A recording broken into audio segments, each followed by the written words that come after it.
Welcome to Chart Monkeys. This is the official CyberKong's weekly show coming at you live over on twitch.tv/Chart Monkeys. On X over at the same thing, Chart Monkeys. Man, another guest. Are we 2 weeks in a row with an awesome guest here? I think, if not 2 out of the last 3. I fucking love it, dude. I love chatting with like the people making waves in the space. Freaking awesome. We have Efdot here, who's got an incredible mint coming up. You guys already know, but everybody is talking about it. Excited to get into it with them. Welcome, dude. It's good to meet you. Good to see you. Thanks so much for having me, guys. It's great to be here with you. Happy Wednesday. I have no idea what day it is anymore. I think you're right. I think you got it, but I get being lost in the dates here. You're right in the middle of the craziness of prepping for mint, right? Like right now, it's crazy. Collabs, getting your final touches, all that kind of stuff. What's it like right now in the life of Efdot? Well, yesterday I numbered all the pieces, the 300 symbols in the collection, and that was painful because I had to also eliminate some of them, and because I did over 300, and that was something I stayed up very late at night to finish. But now it's done, so it feels really good. My biggest body of drawings I've ever made, and they all move.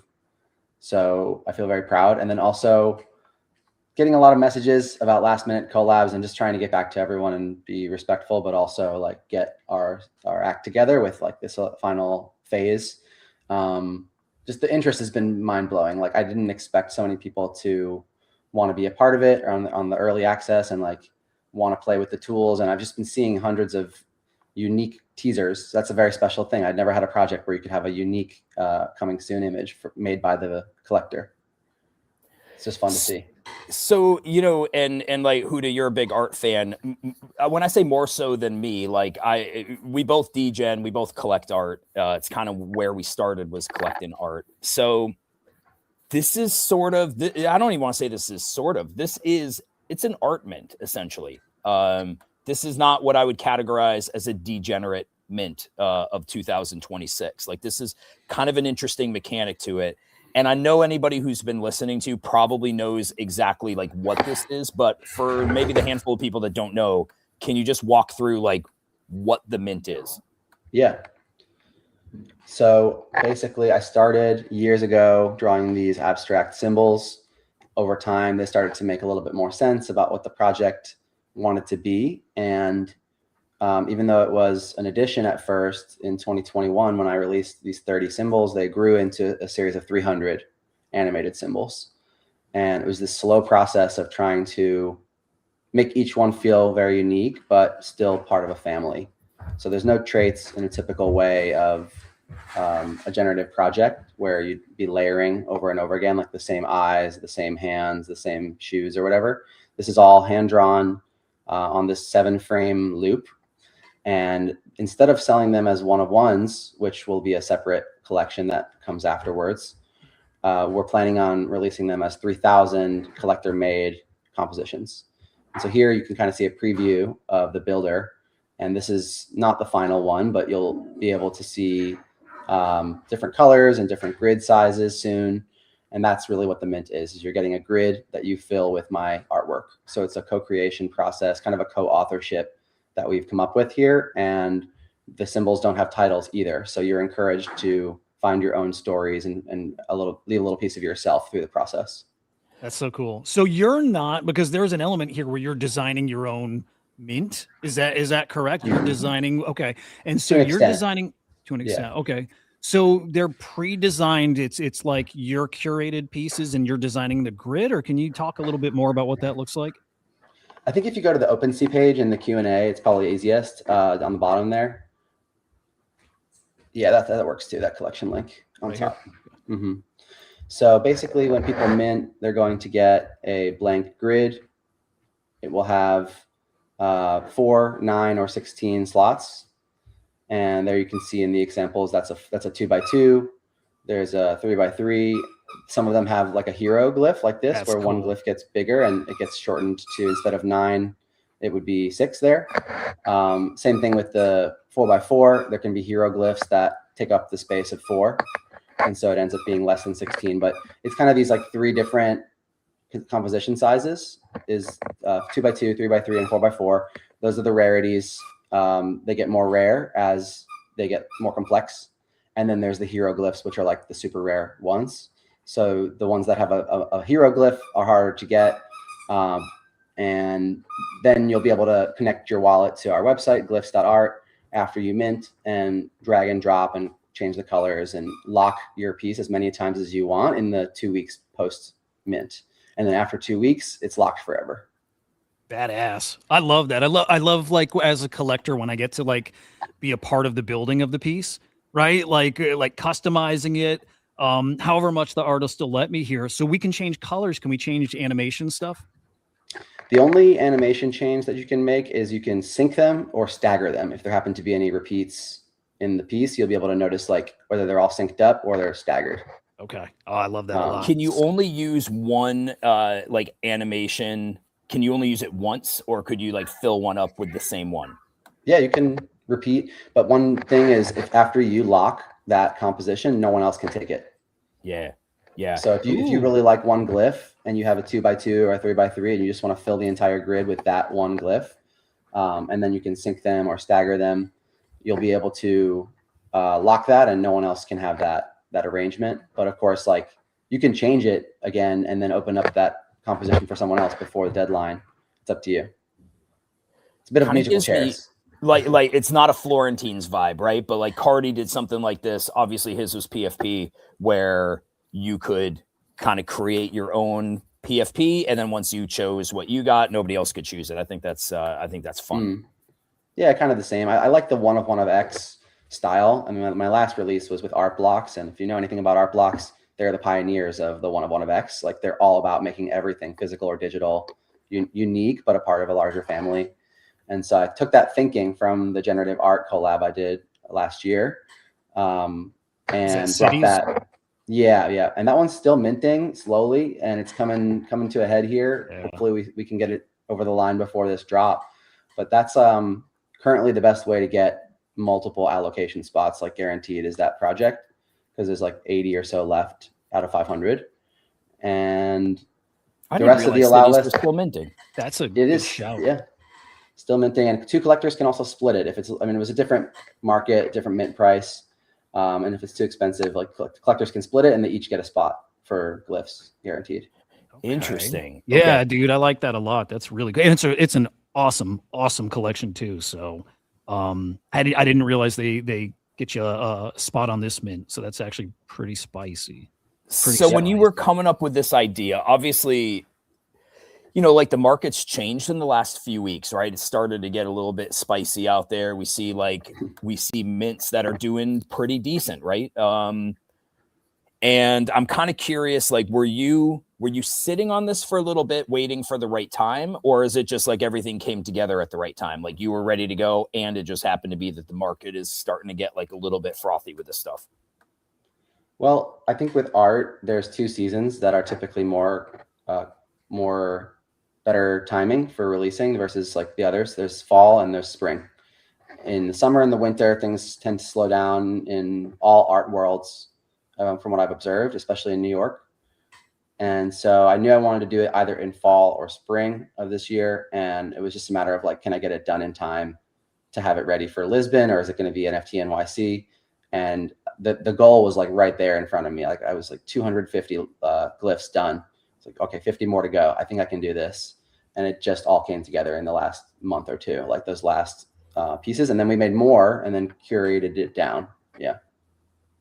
Have you been a head case lately? Like, are you a head? Like, you're an artist, right? So like artists are a little bit different anyway. I never worked with artists until I was in Web3, and I realized like artists are different people, right? Like it takes a very different mind to come up with the concepts, to come up with the art, to make sure it's exactly how you want it. It's a skill. I think there's a lot of people in Web3 that don't appreciate nearly as much as they should what goes into like making this stuff. And to be honest with you, I have no personal experience other than just working with artists. So I'm just curious, like, yeah, what's it been like? Like, have you been a head case? Has this been like, have you been obsessing over this for a bit?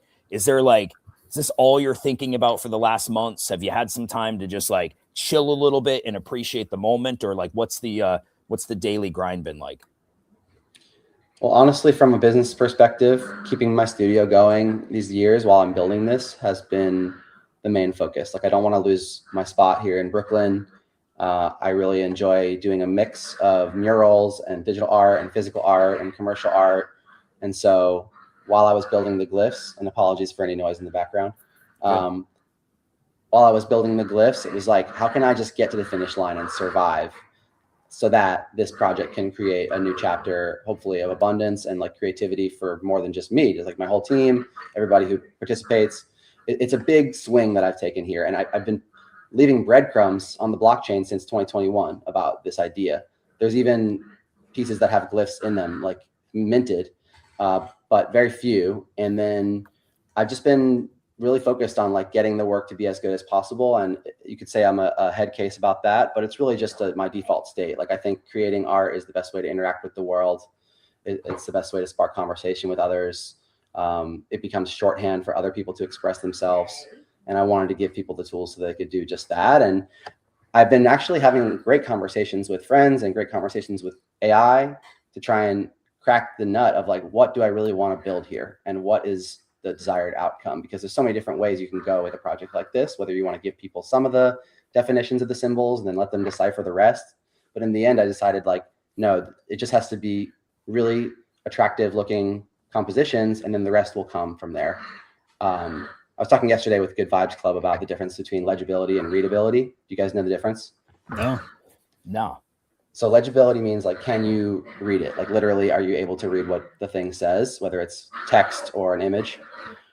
And then readability is, does it make you want to read it? Does it feel like a fun puzzle for you to figure it out? Is it giving you hints about what it's trying to say rather than just noise? And so each glyph has that balance of legibility and readability, and mostly towards readability, where it's like, it's about fun. It's about looking inward and thinking about your memories of what you see in these like simple marks. And then you complete the artwork with your memories, essentially. What defines like the two, right? Is it just a feeling? Yeah. Legibility is more technical. It's like, is it the most legible? Like, is there anything we can do to make it more legible, like immediately? Whereas readability is like, how do we slow the viewer down and make them want to come closer and figure it out? Huda, can you bring up, you were playing it but not on screen, some of the murals that he's done? Because like it's cool to me that like IRL artists, like conventional artists, have any interest in digital art, because there's always sort of this this kind of ongoing fight on like, is it art, like on-chain art versus real art? And it's like, it's cool to me when you have, I don't want to diminish digital artists by saying real artists, but like what we're seeing right here, it's like it's real art. I don't know what else you call it. But not everybody feels that way. And I'm kind of curious, as somebody who's done both, right? Like, what's wrong with the other people that they don't really see this as a like an emerging expression of art? And how did you see it early? And do you think there's hope that others will kind of come on board? I think it's a question of format. And it's almost like when you go to a fancy coffee shop, they give you really good coffee in a really nice mug, right? If they gave it to you in a beat up paper cup, it wouldn't hit the same, right? So I think it's about taking your coffee, which is your artistic essence, and finding the right cups for it to go into. And for some people, that's paintings and drawings. For other people, that's generative art and animation. And then for some people, it's sculpture, or it's something performance art based, or it's conceptual art, or there's just many ways and places to put your gift out there. And I enjoy expanding on like the ways in which I can get my coffee out there, so to speak. And one of the ways I found with NFTs was like, it opened up this distribution mechanism where instantly people can own my work. Like, you can sell a limited edition print on a website and sell hundreds of prints, but they don't immediately own it. They have to wait to get it in the mail, and then they own it. And then it can also be like damaged, or it can be faked in the future. Someone just prints one out and says, this was signed by Efdot.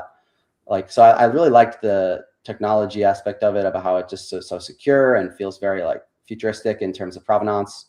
It's one of those things where like the QR code is still around because it's just a good technology. we don't like the look of the QR code. We don't like calling it a QR code. It's kind of nerdy and annoying, but it's too good, so it never goes away. And I think that's going to happen with crypto art and NFTs. Is like it's the provenance and the distribution is too seamless for it to ever go away. And so I'm going to continue animating my murals and bringing them into Web3.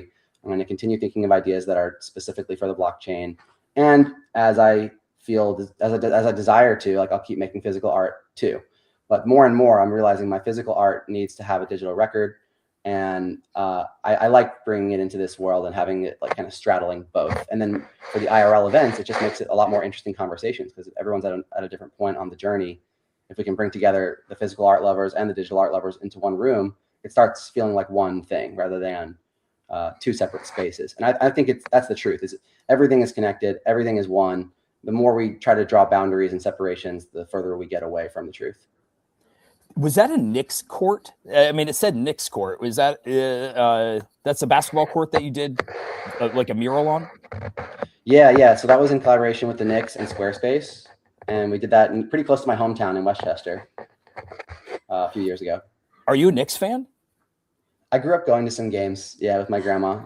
Okay. And now they're in the finals, right? So yeah, it's a good timing, man.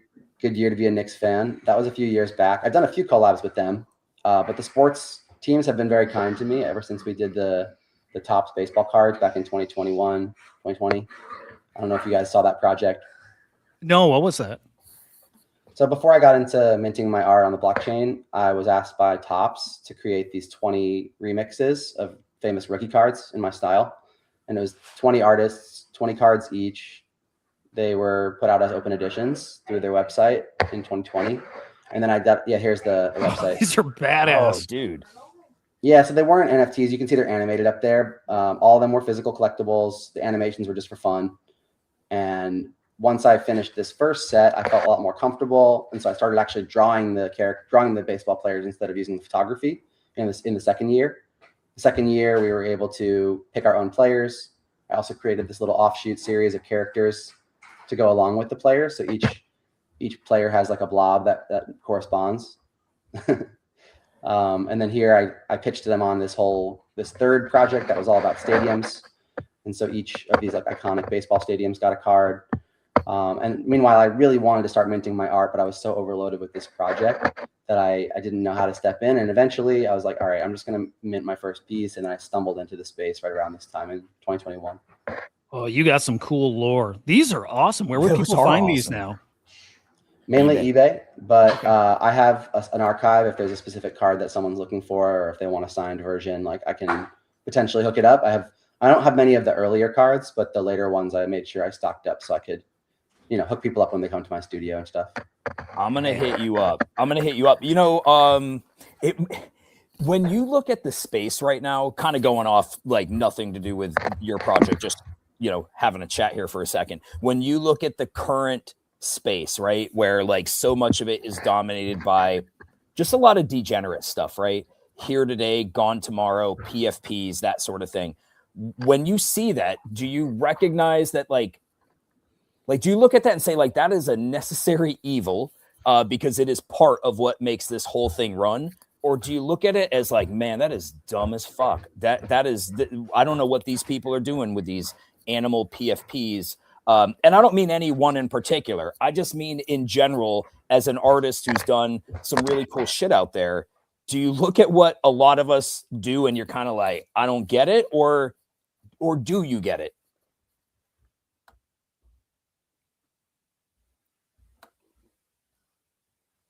Oh, we lost audio. I lost audio. You hear him? Okay. No, I don't hear him. Nothing. Can you hear us? Yeah, you can hear we us. Don't hear you. Okay. We don't hear you. Still no? Oh, gotcha. Yep. Okay, cool.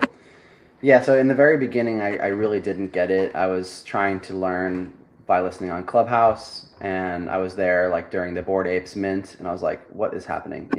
And eventually I understood that some projects are more about the art and other projects are more about other things like community building or utility or events. And NFT is just a vehicle for bringing people together and coordinating value and unique assets. So the asset can represent anything. And once I started to understand that, I was like, okay, everyone has different goals. Not everyone here is for the art. I mean, some of these PFP projects, we don't even know who the artist was. It's like some Fiverr artist. And I don't resonate with that. Like, I don't understand why some people rock a profile picture by an artist they don't even know. They must really love the founder of that project or what that project stands for, which I have to have respect for as well. But in terms of the degenerate stuff, like, I think that it is sort of a necessary evil. I think that the Topps cards wouldn't have gotten out there to thousands of collectors had there not been some people that saw dollar signs and got into it for those reasons. And so, in the words of some artist friends of mine, it's like, it's a jungle out there, and like every creature is welcome and necessary in that ecosystem. Yeah, agreed. And it's funny because I look at Kongs, and like Kongs are filled with, like, of course, bag holders and degens, but there's a lot of guys in there that collect art, that love art. And it's like when something, you know, I've seen in the Discord and in the Kongs Discord, there's a lot of opinions, really heavy opinions. People don't typically like people that they think are doing extractive things. It's not very often that I see like a lot of coalescing around like a thing, one, you know, a mint that's coming out where there's not just a ton of different opinions. I love it. I hate it. This particular one, I don't know if it just kind of sits right in the middle of like, it's got the hype behind it. You obviously have been in the space for, you know, you're not a guy who just came on scene and is like, let me take money from people. You've been around for a while. And I've not really seen any negativity about it. I've only seen people that are hoping that they can get whitelist for it. And that's sort of a rare thing. We had an artist come on scene yesterday with Beaks, right? And I don't remember if he had ever kind of participated in Web3 before, but there was a lot of opinions on that in the Discord of people that were like, fuck this guy. Like there was a lot of that going on. There's something about this that people just genuinely vibe with. Timing is probably part of it. And you obviously understand the timing of the art scene.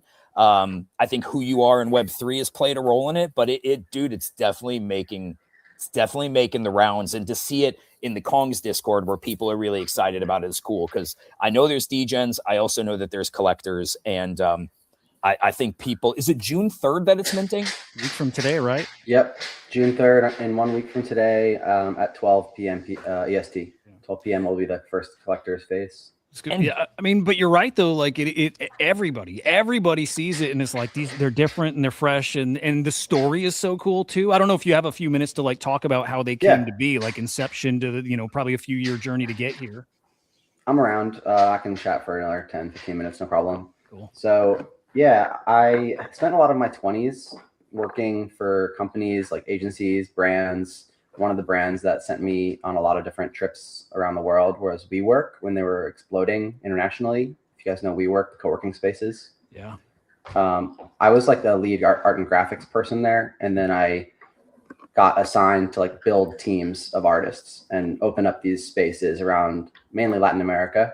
And so traveling between the city capitals, living in Argentina, I was immersed in culture that I wasn't used to. And I know if someone moved from Argentina to New York, they would say the same thing, but it was very new and novel for me. And learning Spanish fluently and going to all the museums, just picking the brain of different artists. And whenever we would go and open up a new location, I would try to extend my trip by a few days.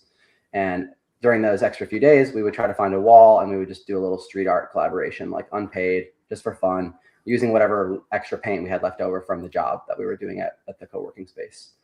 And through those collaborations, I had the best conversations. I like discovered new ways of painting and drawing and new iconography that was mixed with my story and their story. And then those little moments just stick with you because they're special. Like you get really inside another artist's mind when you're there on the street for a few hours, because they're in their element, they're in their city. And like, it's like walking around New York with a local New Yorker. It's just so much better than coming here as a tourist. So getting to do that around South America and in Mexico for 2 years, like implanted these bright colors, even though I'm partially colorblind, like I was like, no, these high contrast colors feel good, even if they look a little bit different to the other person's eye. Mainly, I can't see colors that are very close together. It's not the colorful ones. It's more like the similar ones that I have trouble differentiating. So that's why you see a lot of high contrast palettes. And whenever I felt that tingly sensation of like, this feels like it could be an artwork, I would just take a sketch of it. And I have a bunch of these sketches here. I can just flip through my sketchbook if you're curious. Yeah. Yeah, like, you know, just finding fun little compositions that they give you a hint of a narrative without giving you all of it. And some of them reference, like this obviously references like a yin yang. And then some of them are more architectural or like nature based. Here on the top right, I was thinking maybe it can stretch between two, but I ended up scrapping that idea. But yeah, all of these sketches then go onto my iPad where I add color and I play very carefully with the negative space. And then from there, the animation. But yeah, it's a big mix of different influences. I would say like the ancient hieroglyphics was my starting point. And then moving into like modern city signage, skateboarding, graphics. Like I grew up as a skateboarder. I'm still a skateboarder. So that stuff, like the motion of the movement of skating and of extreme sports is like ingrained in how I draw and how I look through, how I see the world as well. Like everything's a playground. Everything is meant for interactivity and creativity, rather, even if it's just a stair set. So I'm thinking about that whenever I look around of like, what's that tingly sensation that I could bring into my art? Can you imagine those words coming out of my mouth? Imagine if I just said everything he just said. It would sound so off, right? Yeah, but dude, I tell you, you've got like an artsy thing in you. You're what? Your canvas is something different. I think it's what you're doing on X lately and being provocative your way. But like, remember how when we were doing our afternoon show, I would always doodle. You know, like I have pages of doodles, but my doodles are just so stupid. Yeah, you're on the right path. And I look at this and I'm like, that's a real doodler. I'm really curious what pen you use. Like, what do you? I'm a pen guy. I like pens, and I need to see it. I use a lot of different pens and pencils, but my favorite, let me find it 1 second. Okay. It's interesting that it matters too, right? Like you got your utensil, you got your instrument. I will write up invoices with a pen, and then I'll swap it out because I'm like, I don't like the, oh, dude, this guy is filling his pens. It's like a super fat paint marker, and so it creates it's like a dauber for bingo, bro. Yeah, it's like a dauber. It creates like this kind of mark.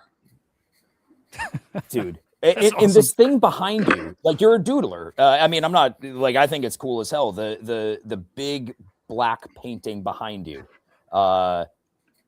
This is your style, right? Like this kind of doodling. I mean, that's what you do. Yeah, I mean, I don't call it doodling because I feel like doodling implies like mindlessness. Yeah, there is an element of mindlessness, like where I'm not thinking through every stroke. But then I'm very heavily curating from there. And so like this piece right here, not going to be a glyph, not a very strong composition, in my opinion. It was just a sketch. It's a doodle, but like what makes it an artwork is like the care, the quality, curation, the feeling that I get from looking at it rather than just like, oh, that's in my notebook and I'm never going to look at that again, you know? I'd love to hang out with you for a day. We'd have such a weird day. It would be a weird day. I could just tell, but like I'm so interested in like how people's minds work that get to that level of detail and that level of like thought, like to what you were describing, like you're skateboarding and you see the motion and like you look at all these things and you're trying to think of how to like put that on your canvas. That it's when you're not wired like that, when you see somebody that is wired like that, it's really, really fascinating. Dude, it's exciting, isn't it? And I say a lot, there's a lot of artists here who just like, you may have your outputs and you create your way, but not everybody like has like the process that some artists do, right? And like the just the thought that goes into it and that different lens that it all is like kind of taken through. And yeah, Efdot's got it. Different dude, like in a great way. It's like one thing to fanboy. Oh, go ahead. This one's a cool one to look at because I made this, and you can see right here back in 2020. And so this is like really the origins where I had gotten my first studio, and it was the pandemic right after I got the studio. So I was like, all right, I guess I'm going to be locked in the studio because it was a crazy year here in New York. And I just started this practice of creating these like small doodles and 4-color drawings. I ended up doing a charity release that generated 15K of just physical drawings. And I was like, oh my God, like there's something here with these simple drawings that people are resonating with. So on my 30th birthday, I decided to make this print where I took 30 of my favorites and I combined them into this full composition. And you can see on the bottom, it says hieroglyphs with like the number 30 kind of hidden in there. And then it was an addition of 30. And so this is really the origins. And I didn't know that I was going to make 300 of them after this, but that's why it made sense to do 300 and 3,000. That's really cool.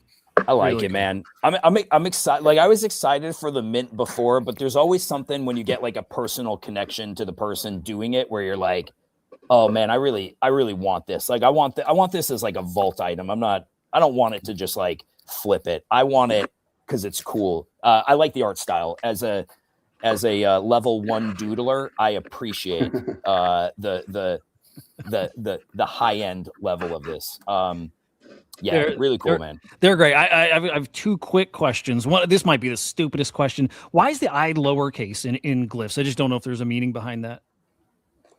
Well, I think playfulness is something I try to embody in almost everything I make. I'm trying to remind people that even though life is hard, it gets better when you lean into that side of yourself, that like inner child that wants to play at least for a little bit of time every day or every week. And so the uppercase, lowercase thing is something we all used to do when we were on like AOL, or putting contacts. I think I remember paying my brother $20 to like put all my contacts into my phone, like uppercase, lowercase, uppercase, lowercase, uppercase. So there's something nostalgic about like all of the contacts like that.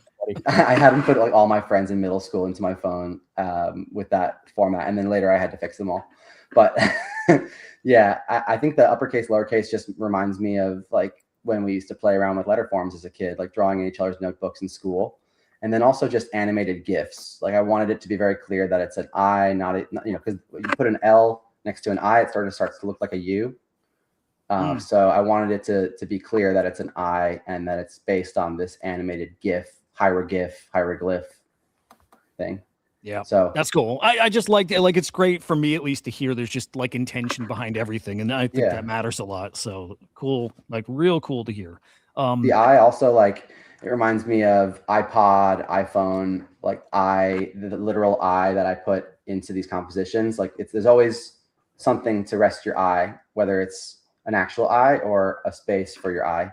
So just the concept of perception and visual perception, visual processing is like very deep in what I do. My grandfather was an eye doctor, and I mentioned that I'm partially colorblind. So I think about perception a lot, and I want people to have fun with it. And when they make their glyphs on the website and they ask me, how did I do?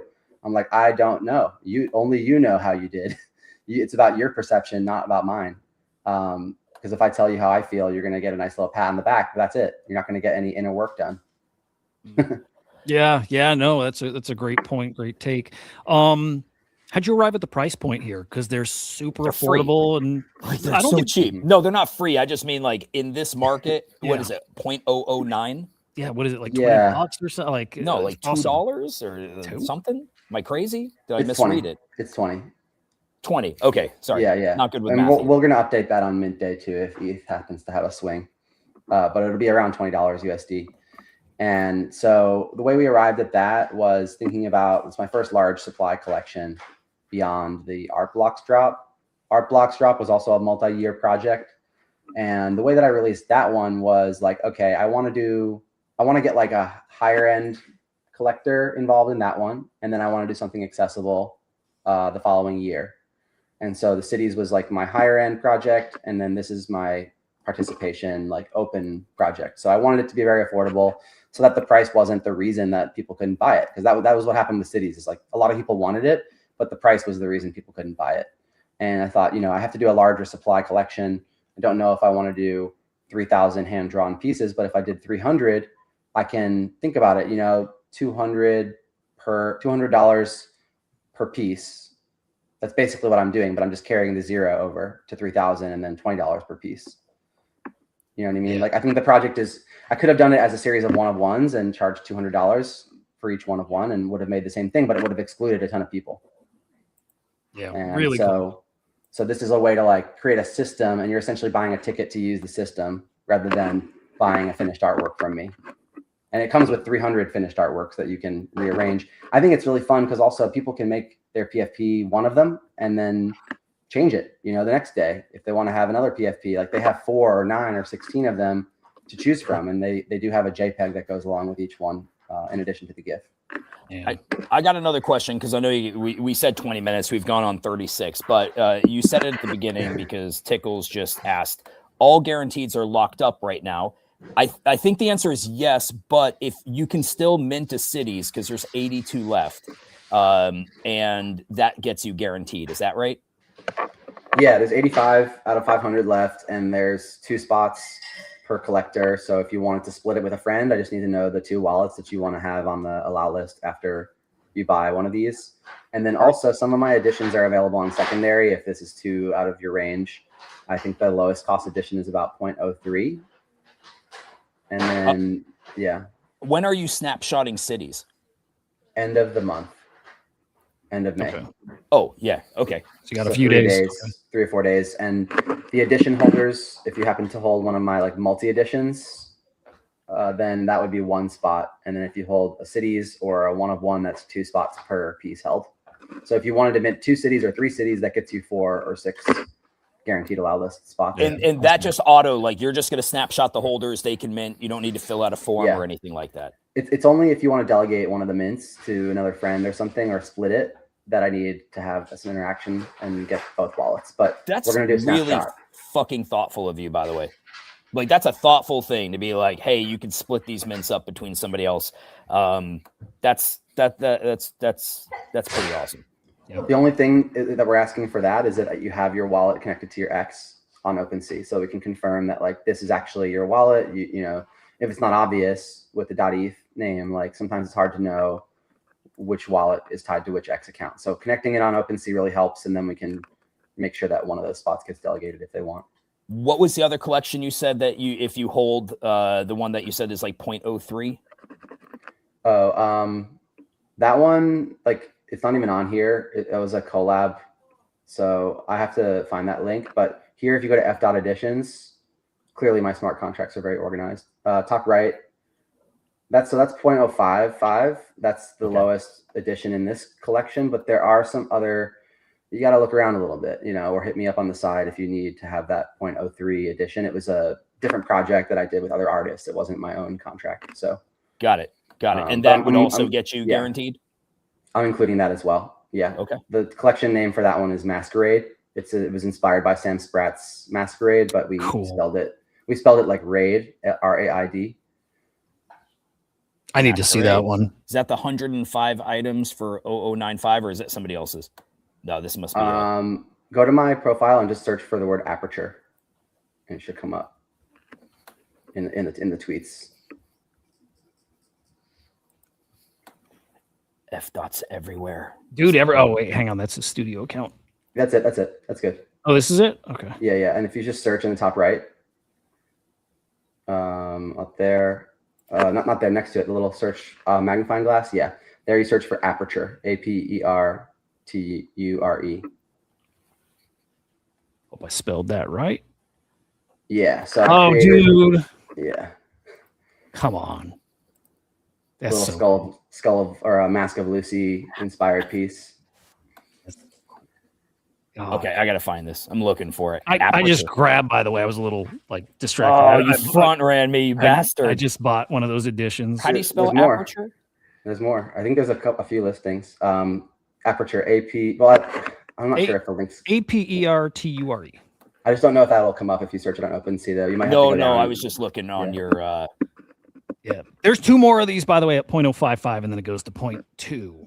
But you got options. You got these. You got a cities you can mint, which are awesome too. I know lots going through my head. Lots going through my head. They're so awesome, cool dude. With these is like a lot of these were bidders editions. Like as I created one of ones over the years to flush out like the visual language for cities and glyphs, I would do one of one auctions. And so like this one, I created it while I was traveling in Italy. I auctioned off a similar colored city piece that was hand drawn, and then this was the bidders edition. Oh, that's so cool. Are they all animated or videos? They're not, are they? No, most of them are not. Okay. Yeah, that one there is really cool. These are great, man. Okay. I got one in queue. Queue. There we go. Get it, Henry. I got it. I'm in. Boom. What, 1.05 now? Thank you. Appreciate it, and definitely want to get you guys on that guaranteed spot. If I for the get allow the list. other one, does that give me 2? Yeah, for every piece held, you get 1 more spot if it's an edition, and then 2 if it's a cities. Yeah. All right. I'm grabbing the second one. Dude, Efdot, you're awesome. I've seen your work before, but I never spent time with it, which is lame. And now I have a great excuse to do that. And I was going to mention before too. Now, you know, when I look at something long enough, I can tell if it's one I'm going to get obsessed over, and I can tell, God damn it, I'm going to get obsessed over this one. I just know it. All right. So good. Well, one more thing that I wanted to share. Thank you for that. What we did yesterday was numbered all the symbols, and so you'll see relatively chronological order for how I made them. Like the early ones, this is kind of what you're seeing. Like some of these were the early symbols. I didn't really know where the project was going to go yet. I didn't know it was going to be 300. I just kept drawing. And then the middle phase was like where I started getting a little bit more closer to like illustration. It's more clear what I was trying to draw, like the ladder there and the boombox, the flower. More of those are kind of in the middle period. And then in the later period, like 200 through 300, it's mostly abstract pieces and hieroglyphic inspired ones and Celtic knots and, you know, geometric pieces that just feel very satisfying. Yeah, I went on a journey to like find like what are things that you can capture in the most minimal form without it being confusing. And I found a lot of interesting things. I tried to use AI for research, not for art, but it led me down a lot of interesting paths on the internet. Man, so cool. I think the space will be talking about this collection for a while. And again, I think that price point is just part of it. Going to get so many people in to you know, collect it, but then learn about you and your art. And I think, God, I can't wait. A week off, and then the real journey starts. Does the real journey start once it's out in the wild? Yeah, I think so. Once people can get access to all the tools that are going to be on this website, like the color changer, the sequencer, the different grid sizes, it's going to make a really nice looking collection. And I'm excited to see who gets those like more complex 16-piece grids, because they'll have more optionality and potentially the ability to collaborate with others and say like, you choose a few symbols and I'll include them in my grid. Like that kind of generosity is what I'm trying to promote. Like it's okay to keep your sketchbook close to your chest and just keep it all to yourself. But I think it's more fun when you talk to other people about your selections or ask your family what they think of the symbols or get your kids involved if you have kids. I'm excited for that part. It'll be fun. I'm excited to mint now. I think I got guaranteed. I grabbed 2 of those Efdot editions. So I'm Smart yeah, man. I'm on the crew now, bro. We ride together, Efdot. Let's go.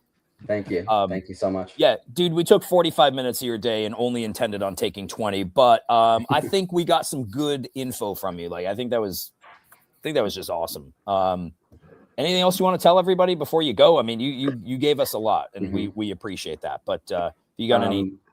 Yeah, I saw a couple things in the chat about like people using minting bots. I just want to say strongly discouraged. Don't do that. We're going to be looking at wallets and taking out wallets that look suspicious. Ooh. So please make sure your wallet's funded and it has some NFTs in it if you don't want to look suspicious. And don't use minting bots because then you're literally taking it from people who want a chance. And then yeah, that collab you'll be able to real quick. Do you think you'll be able to stop the minting bots?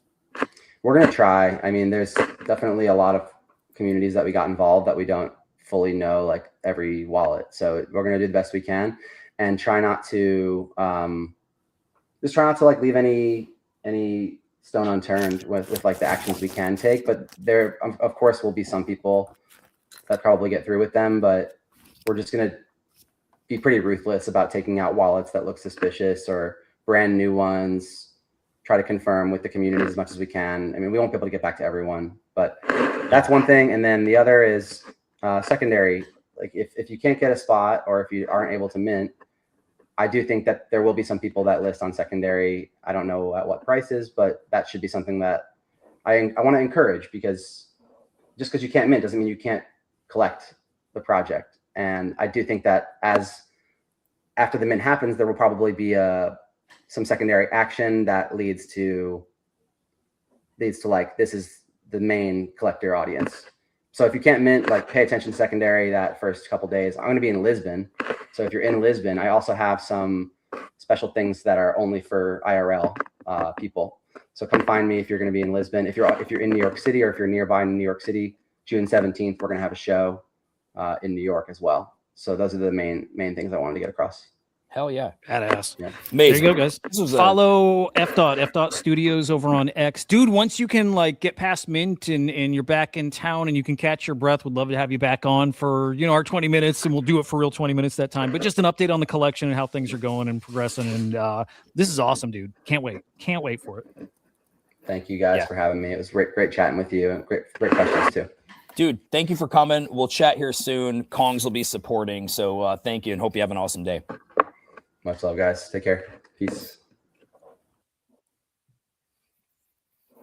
Badass dude, man. He's awesome. And but I gotta DM him real quick because I minted from my. I'm gonna send them to my vault, so I just want to make sure he whitelists my wallet. Yeah. I like how thoughtful they're being with the mint and trying to fight the bots. Because I hear a lot about bots for this mint. I've heard from multiple people. You're gonna have to use a bot. I mean, and I get why people are gonna do that for something that's not. Well, it's first come, first serve. You know what I mean? For the whitelist. So I get why people feel like they have to do that, and it does kind of kill the fun. So I get it. And I like it. He's great. The collection's great. I think it's going to do very well. But again, more than it doing well, secondary and all that stuff, great. I just think he's going to have, not that he doesn't already, but a community of people around this thing. I think he's going to have, I think a lot more. Yeah, I think he's going to have a pretty cool audience with this. Really good stuff. There's something cool about just meeting I don't know. It just gives a little bit of a different vibe when you get to meet the person. Yeah. Homeless. Yes, Homeless will be using a bot, and I don't know that you can stop them, and I'm not sure that you should, because you could have stuff in your vault and you don't want to mint with that. You don't want to connect it. So I think that's sort of like, hey, we don't want fuckery. Let's put that warning out there. But in the end, I feel like it'll be tough to, yeah. The spirit of it, I like and I get, but yeah, I don't think you can stop too much. But let's see. The Transient Labs guys they're pretty good. Okay, so we'll see. But the thing is, when you over allocate first come first serve, I feel like people trying to get an edge with a minting bot are just they're playing the game. Yeah, that's fair. I don't know that you should prohibit that, but either way, I bought a couple. Tickle, if you did want one and didn't want to mint the cities, I'll we can, dude. I'll work out 2x the mint price. No, I would give it to him at mint price or at the price I paid. I didn't realize he was going to buy one. Good guy. All right, we could jump right to bullish, bearish, or we can hit a couple quick topics from the week here. No, hit a couple topics. I think that's worthwhile. Kind of curious your thoughts on the Rich token from Choose Rich Nick. If you saw it, I'm sure you saw it, right? I did. What do you think about that? This is the TLDR. Nick announced a few weeks back that he's got cancer. Somebody launched a Rich coin. He didn't launch it, but he supported it. He tweeted it out. He claimed the fees for the coin, which were set up for him. And I think he's well into the six figures with those fees. And again, promote, which not everybody loves. A lot of people really, really hate it. One, we see the state of the trenches. It's fucking abysmal. That even something like that it felt like the whole community is rallying behind, that it's not going great, almost dead. And then more than that, the bigger update yesterday was he had said a few days back he was going to burn, I don't know what percent of the supply, but it was like all these tokens he had, he was going to burn them, right? And people were tracking it on chain. They said not only did he not burn what he said, he actually sold. So instead of burning, I think he said something like 10% of his tokens, and maybe it was 10% of the supply, he burned 1%, sold the other 9%. It's something like that. Did you see that story? Okay, I didn't see that story. I knew that there was, I saw something that he had posted, and I didn't know exactly what it was about. Like he was defending himself, I feel like. And so it must have been this. It's probably that. Yeah. So accused again of all that stuff. His excuse or his reason is he sent it to one of those burning sites like Soul Incinerator or whatever to burn the tokens. He happened to send it to a scam site. That's what he's saying, at least, right? Okay. He sent it to incinerator.fun, and they took his tokens. They burned the 1%. They sold the other whatever percent. So he's like, it's not my fault. A guy like Nick, who's been around here for so long, at this point, should you expect that he does that the right way, should know the legit sites to do it from, or should be asking people before he does it? Would you expect that of a dude like that at this point? Say that again. Would I expect what? Should he know better? Should he know where he would go to burn a token by now? You know what I mean? Like, he's been here for years. Yeah. Yes. Does it make you think like maybe it's scammy? By the way, I hate that he's got to deal with this kind of shit when he's going through like chemo and stuff. Like, this is probably the last thing that's like, it's probably terrible for your health. Dude, okay, so agreed. And like, I may not really like the character that he plays, but I don't wish cancer on anybody. And all of that to say, like, what do I think about it all? I feel like if you're, I don't know. I just feel like if you're going through that, like cancer treatments, and somebody launches a shit coin on your behalf, I feel like it's, I feel like it's like peanut butter and tuna fish. I'm not really sure that that's the right way to raise money because everyone's going to get wrecked. You know what I mean? Or not everyone. A lot of people are going to get wrecked on your shit coin. You could set up a GoFundMe. You could mint an NFT. I don't know. Poor guy, but like, game is game. Like whatever, dude, I'm seriously at the point where like, I don't know what happened, man. I have a hard time fudding anything anymore. Even, dude, did I get there? Like, you got there. Even I wish I didn't go on that arc of like, your IP shit's retarded. And because you had to. I was telling Atari this weekend, this is the process. This is the cycle. You get to, wag me everything. And then you get to like kind of where you're at, like fuck everything for the reasons you got there and all legit. Yeah. And you get to the point where you're like, it's all good. Like, whatever. Don't overthink this shit. Just stop making it a bigger. It's just let people do shit. Whatever you want to do. I don't know why we attack this artist for this and we support this artist for this and we hate TMA because he pumps this. It's like, no, dude, they're all characters. They're all characters in the show. Yeah. Everybody, if they're a main character, if they're just like a special guest, like they're all characters. They're all trying to do the exact same thing you're trying to do. And the reality is most of the time you hate it because you're jealous. Yeah. Most of the time you hate it because they're winning and you're not. And it makes you feel a certain way. And I just say, like, I get it, man. Like, I'm not really like, yes, I've had wins, but like, I don't consider what I'm doing winning.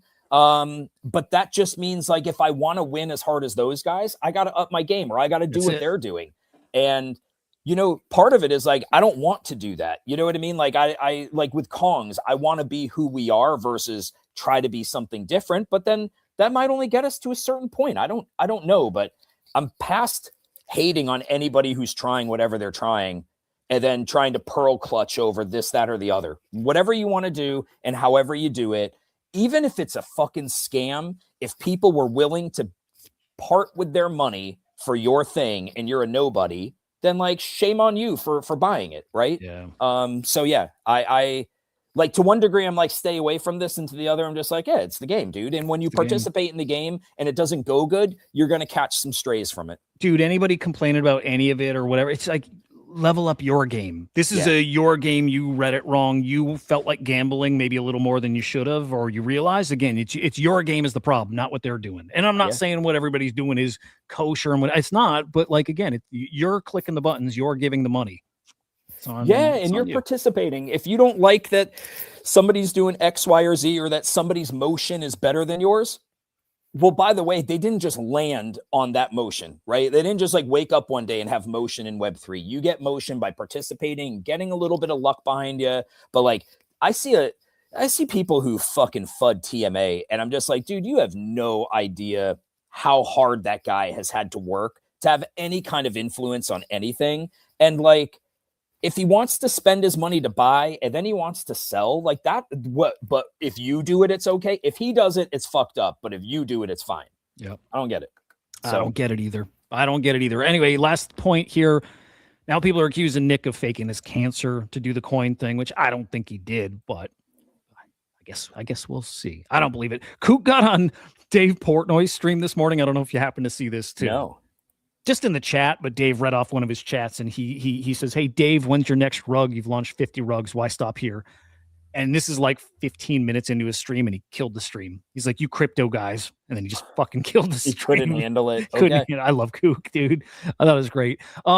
Hit the market real quick with me, man. Let me pull up CoinGecko because it's just, the market's so weird. It's so weird. I just cannot get a feel for it. Bitcoin, my first time looking, Henry, I know you peaked just before the show, but Bitcoin at 75K. ETH is barely hanging on to 2K. What's Solana at? 84. Yeah, it's just not looking great. It's not feeling great. I think back to a year and a half ago or whenever when we were doing the whole M2. We're just gonna ride the M2 wave up, and how much that just didn't fucking happen. It didn't happen. No. And I hope we learn some lessons around along the way. I don't know what those lessons are. You know, it matters who you listen to. Trump wins. It's just fucking I have no idea. I Yeah. have no clue with this market. It is feeling different and weird though, right? Like massive outflows in the Bitcoin ETFs, a $1.3 billion out.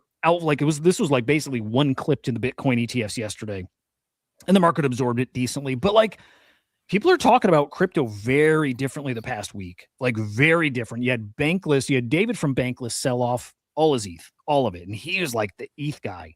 And it's weird. And he wrote an article and dropped it yesterday saying like why he did it. And his reasoning is sound. Like all of it makes sense. All of it's reasonable. All of it's fair. But it's like, it's a guy who kind of lost conviction, thinks it did what it was supposed to do. This is the price. This is the fair price for ETH. And I don't see much upside on it. Just feels weird. And we had, this is last week, but Mark Cuban said he sold basically all his Bitcoin, doesn't think Bitcoin is what it was supposed to be. And I agree. I saw Gainsey with a tweet or a clip from his stream yesterday saying that Bitcoin's got a real problem because nobody wants to come in behind Michael Saylor with how much supply he has. And I'm like, it's probably really, really true. Really, really true. And then this one again catches me too. Manuel saying that all of DeFi is unsafe, considers all of DeFi unsafe. And I'm like, I can't disagree. Coding agents are superhuman at finding vulnerabilities in smart contract security too asymmetrical, right? Like, and we've seen it this year, just so much money lost in these DeFi protocols. And we see what's happening without Mythos even being live and how at risk everything's going to be when something like that is live. Crypto's got a problem. Okay. Crypto's got a problem, I think. And I don't think isn't going to be what we thought it would be. I think maybe it's going to take longer to get there. But I noticed the biggest thing I've noticed, man, I mean, Trump's still talking about it, crypto industry and crypto capital of the world and all that stuff. It doesn't move the needle anymore, but I still believe in it. The biggest thing I notice is we don't talk about this stuff anymore. Utility coins, we don't talk about fuck banks, government. We don't talk about decentralization. That's the biggest thing. We don't talk about decentralization. And I don't know if it's because people don't care, if we learned it doesn't matter, but we don't talk about those things that we thought would change the world. We don't talk about it at all. We talk meme coins and we want banks and governments to buy our crypto and we're excited about the ETFs and we're cheering for regulation. It's just weird. The space has changed entirely. I couldn't agree more. This meme just puts it, I've seen this one before. I'm sure we all have. It is 100% what it is. Yeah. It's what it is. And we need this back. Do you think this is all like a meme at this point too? The top part where all those things we were excited about a meme? Well, maybe it transitions from the bottom part of the meme back to the top part because maybe like the governments and institutions get bored with it, like 3D televisions. We had a little phase where like that was going to be a thing, and curved TVs. So maybe it probably takes some time. I don't care. That's the thing. I don't care. Like whatever this is. I'm sure there will always be opportunities for us, and that's why I'm here. The other stuff, the big ideas, the big picture, the digital collectibles, breaking through to people who like to collect cardboard. If and when that happens, we're here for it. In the meantime, there will be artists like Efdot coming in that will drop stuff, and we'll try to get whitelist. There will be free mints that run, and we will find our way to weather whatever storm gets thrown our way because we've been doing it for 5+ years at this point. So whatever, like I don't care. I prefer the top part of that meme. Yeah, I like definitely. The vibe of that. By the way, is exciting. We booked Luca for June 10th. I'm really looking forward to him coming on, and I think that will be like. I think it'll be different than a lot of the podcasts he normally does. I think we should make this just like a very real podcast versus like.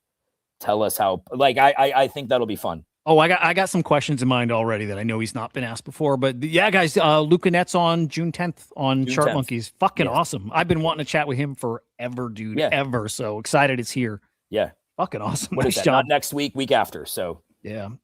God, that's nice awesome. To bring people on, right? At least least we get to learn a little bit, and maybe people can get some fresh takes on stuff. Hold their feet to the fire a little bit, but vibe, like real talk, real vibes.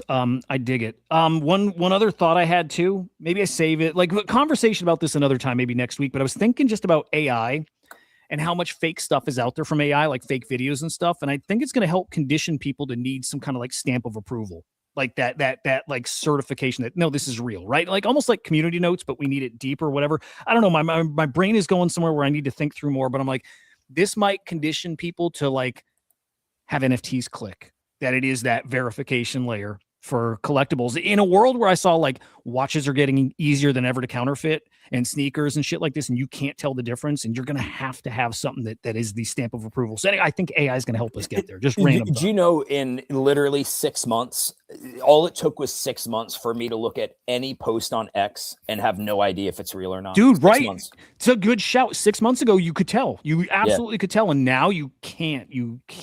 It's fucking wild. It is wild. By the way, these are fucking awesome. I love those cards. Yeah. Those are so cool. Really cool. How about some bullish bearish? Let's do it. I'll hit it.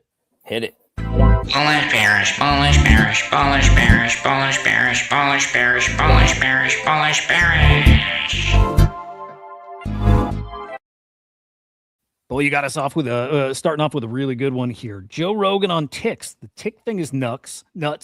Tim Burchett said because of Bill Gates.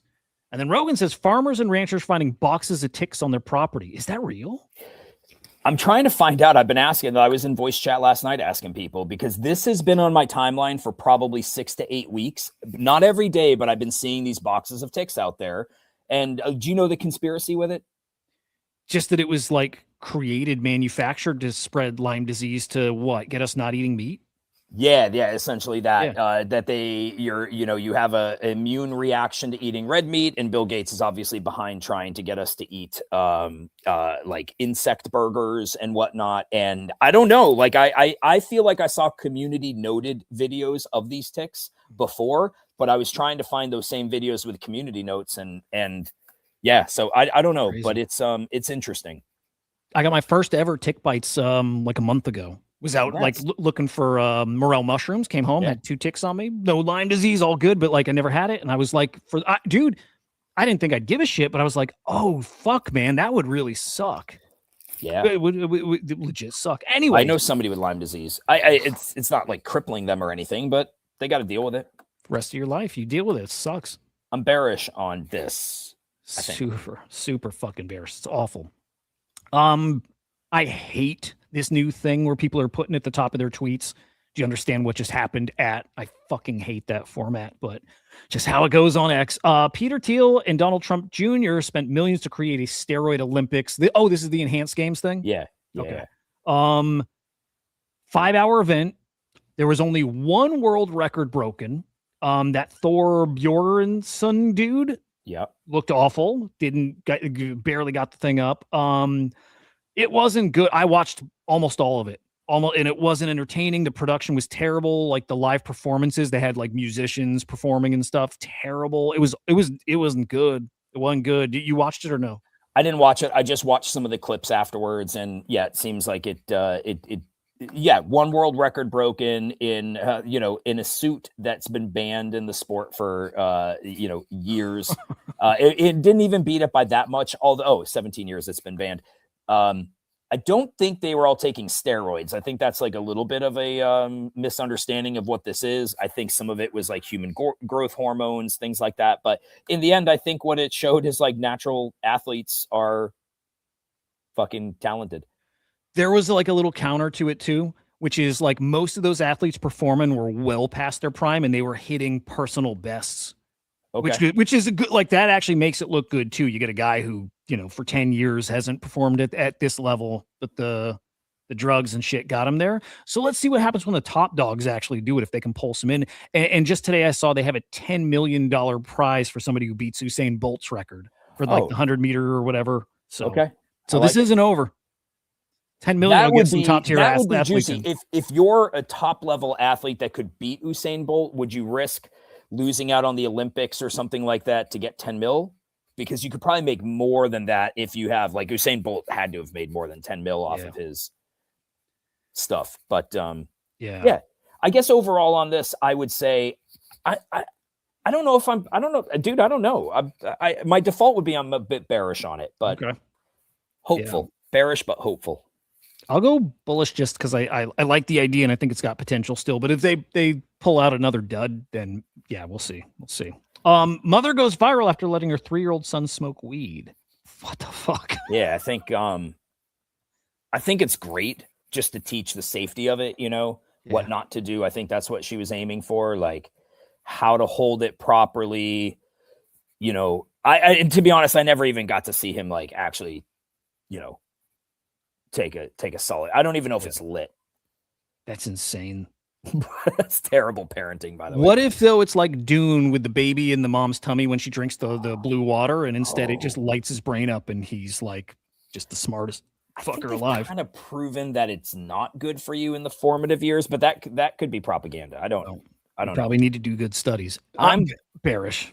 Oh, okay. I'm bearish too then. Were you going to go bullish? In that weird way, I am. Taking chances. Bullish on taking chances. Jesus. Okay. What the heck is this? I'm freaking out. New video from the UFO Files Part 2. That one was cool. What do you think of that? We talked about this in voice chat last night. When we find out that aliens are real, and I've heard up to 8 species versus 4, but nonetheless, no one will care because we've released this stuff where people should, like, I've shown it to Nikki and she's just like, okay. I'm like, we are showing not even necessarily this one, but other ones that show, aircraft capable of doing things we've never seen before, and no one cares. Yeah. So I'm bullish on all of it, and I'm most bullish on finding out that we are in contact with aliens and that no one will give a shit. Yep. Facts. Oh, sorry. Go ahead. No. Do you remember how, like, probably years ago we would think, and maybe you still do, that like the reason that they don't confirm it is because they know the public would they wouldn't be able to handle the info. I don't believe that anymore. I think the public just wouldn't care. Yeah. They wouldn't believe it. I'm not certain that humanity can't handle knowing that there's aliens, because now we know there's spacecraft and like no one cares. No one cares. I know you got another one coming up here that they might care more about, but I'm not even sure of that anymore. Like, I think people don't give a shit. Bullish on that. Bullish also on like the fact that this stuff isn't like smoking gun stuff yet. I heard Ross Coldheart saying like catastrophic disclosure is coming. If they don't really step it up with what they got, some guys are going to like leak really, really good shit. They're just going to put it out there and be disruptive with it. So I hope that happens. Okay. We've got this like U.S. Navy, I think Navy Admiral, who was on Fox News, and people are saying he was wearing a mask. And it's weird looking. What did you think this was a mask, or do you? Well, like when I see it, yes, but then I see the people talking about it's an artifact from a camera recording a television, and I don't know enough about that to really know. But like, yes, that looks like a mask, but it looks weird. It looks weird. I saw good breakdowns of like the lighting coming from different angles, like lighting that's coming down this way and something that's on the side, another one up. But like that explains why there's some light here. But it looks masky. But I'm gonna go. I'm bearish. I don't think it's a mask. Okay. I hope it's a mask, but it's probably not. Yeah. I like that take. I like that one. A growing number of middle school athletes, mostly boys, are intentionally repeating 8th grade to delay their start in high school, giving themselves another year to get bigger, stronger, faster, boost their chances at elite high school sports and scholarships. That's what some smart kids, actually. Yeah. Huh. Of 8 million high school students in sports, only 7% will play in college. On the other hand, the likely number 1 pick in this year's NBA draft did 8th grade twice. Huh. I know. It makes sense. It makes sense, dude. It's so competitive out there. There's a lot of NIL money. It's not crazy. I mean, it's crazy, but it's not crazy when you think of the money at stake. Is there something about 8th grade specifically? Like, couldn't you just 9th, 10th, whatever, stay back? Well, when you're playing in high school for those 4 years, you're 1 year older. You know what I mean? And like a year at those ages and that developmental phase is massive. You know what I mean? 1 year at that age can make a huge difference. I'm really bullish on that. Me too. That's fucking awesome. I like it. It's great. Ford dealership in Kansas can't release. I saw this. A sold Ford F-250 because a robin moved in first. There's some kind of law that you can't disturb a bird nest. Yeah. And this guy ain't getting his truck because a bird Yeah. Laid some eggs, has a nest, laid some eggs there. I'm bullish on it. I think it's awesome. Yeah. I like that we stuff. can pause for a minute to respect nature. I like that the guy's cool with it too. The buyer of the truck. He's like, it is what it is. Yeah. Yeah. Yeah. There's a nest there, and let the new birds live, and then I'll get my truck. Really bullish. Man, really bullish. Cool. CIA here. Now here's the other one. CIA is apparently searching for alien hybrids using Ancestry and 23andMe, which is like one of those other things out there with the UFO stuff that there's an alien human hybrid program. The aliens in the US government are in touch and they're working together. They are allowing this to happen, but that they're tracking down human alien hybrids using these things. If it's true, I don't know. Might be true. I'm just bullish in general on the whole story. I hope it's happening. I hope they're trying to track him down. I think everything about that's fucking great. Yeah, I'm bullish on that. Would you volunteer to help be a hybrid? They won't or want make me, hybrids? but they wouldn't want me, but yes. I've heard that the aliens, if they capture, like, let's say a dude who's had a vasectomy, they're not nice to you. Like, they hurt you. Oh. Yeah, like they'll fuck you up if you're like not a specimen they can use. Oh, damn. Yeah. Okay. So Forgot about that part, to be honest with you. So I would be of no help to them. Yep. Still bullish. Bullish. Yeah, bullish. I never suffered from coulrophobia until is that fear of clowns? I'm assuming that that's what it meant. And Jesus this dude Christ. is like, it's scary and awesome that he can do whatever this is. Jesus Christ. And dude, no, not even a community note that's AI. No, I think this is a real, I think he has a condition where he can't grow muscles. Oh, okay. It's not just like anorexia. I guess it could be that. Yeah, Okay. I guess it could be that. If it's a condition, I'm bullish. If it's mental illness, bearish. Okay. I'll trust you on that. Where are you going? Yeah. Okay. I like it. This is what an owl looks like after a rainstorm. That's fucking crazy. That's awesome. I want that. I want that thing in my house. Yeah. I would wet it down every morning just to have that. Like They look staring like back aliens. at me. They do. Yeah. Bullish on that guy. Yep, same. Cool. And a last one, in Norway, reindeer always have the right of way. Bunch of reindeer crossing a street. I assumed it was AI, but I know they get massive reindeer herds, and yeah, what are you gonna do? It's crazy. If it is real, it's pretty cool. It is AI. Fuck. Yep. It wasn't community noted yesterday, and the post was from 3 days ago, I think. Still cool, and I bet it looks very similar to that. So Man, whatever. Sucks. Still All a cool right. video. Go tomorrow to Steak and Shake. It's National Hamburger Day. You got to wear an American flag something, pin or shirt or something, and you get a free double cheeseburger. So just a heads up about that. Okay. And I'll save you. We're over time, so I'll save the other one for next week. But guys, Efdot's fucking great. Awesome mint coming up next week. It'll be probably around when we're live, so we'll check in with the mint on the show next week. But give them a follow, Efdot Studios over on X. Of course, make sure you're following the CyberKongs on X. It is at CyberKongs. Man, fun show. We'll be back next week, same time, same place, all that stuff. Dude, I keep hearing a lot about Alaska. It's weird. It's actually trending on Google Trends right now. I'm going there next summer. Anyway, yeah. Have a great day. Have a great week. We will see you back here. Ooh.